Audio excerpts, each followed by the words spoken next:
Zoom બરાબર zoom શરાબી આ ફક્ત એક ફિલ્મી ગીતનું વાક્ય નથી, પરંતુ ભાવનગરમાં બનેલી એક ઘટનાએ આ વાક્યને હકીકતમાં બદલી દીધું છે. જ્યાં કાયદો જાળવવાની જવાબદારી ધરાવતા એક સરકારી અધિકારી દારૂના નશામાં ધૂત હાલતમાં જાહેર રસ્તા પર ઝડપાયા છે. ગુજરાતમાં દારૂબંધી હોવા છતાં આવી ઘટના સામે આવતા અનેક ગંભીર સવાલ ઊભા થયા છે. શું કાયદો માત્ર સામાન્ય નાગરિક માટે જ છે, કે પછી સિસ્ટમમાં બેઠેલા લોકો માટે અલગ નિયમ છે? આખરે શું છે આ સમગ્ર મામલો? આવો વિગતે વાત કરીએ આ અહેવાલમાં.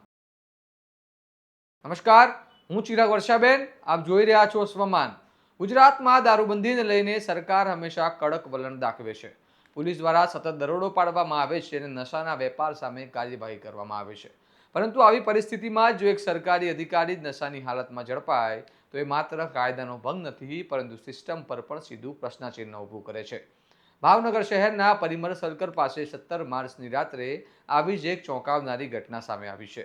નીલમબાગ પોલીસ સ્ટેશનની 112 ટીમને રાત્રિના સમયે પોલીસ સ્ટેશન તરફથી વર્દી મળી હતી કે મધ્યાહન ભોજન કચેરીની બાજુમાં એક વ્યક્તિ શંકાસ્પદ હાલતમાં દેખાયા છે. તેથી પોલીસે સ્થળ પર પહોંચી તપાસ કરતા જાણવા મળ્યું કે આ વ્યક્તિ સામાન્ય નાગરિક નથી, પરંતુ નાયબ મામલતદાર તરીકે ફરજ બજાવતા મેહુલ ભટ્ટ છે. તપાસ દરમિયાન સ્પષ્ટ થયું કે તેઓ દારૂના નશામાં ધૂત હતા. તેમની ઊભા રહેવાનું પણ ભાન નહોતું, બોલવામાં પણ અસ્પષ્ટતા હતી અને તેમની પાસેથી દારૂની તીવ્ર સુગંધ પણ આવતી હતી. વધુમાં તેમની પાસે દારૂ પીવા માટે કોઈ સામાન્ય પરમિટ નહોતી. આ ઘટનાએ એક મોટું પ્રશ્નચિહ્ન ઊભું કર્યું છે, કારણ કે એક જવાબદાર પદ પર બેઠેલો અધિકારી જાહેરમાં આવી હાલતમાં જોવા મળે ત્યારે સામાન્ય નાગરિકોમાં કાયદા પ્રત્યે વિશ્વાસ કઈ રીતે જળવાઈ શકે? શું દારૂબંધી માત્ર કાગળ પર જ સીમિત છે? શું કાયદાનો અમલ તમામ માટે સમાન રીતે થાય છે, કે પછી તેમાં પણ ભેદભાવ છે?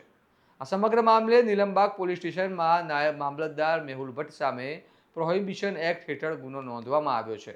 હવે લોકોમાં માંગ ઉઠી રહી છે કે માત્ર એફઆઈઆર નોંધવી પૂરતી નથી, પરંતુ આવા સરકારી અધિકારી સામે કડક વિભાગીય કાર્યવાહી પણ થવી જોઈએ, જેથી એક સ્પષ્ટ સંદેશ જાય કે કાયદા સામે દરેક વ્યક્તિ સમાન છે.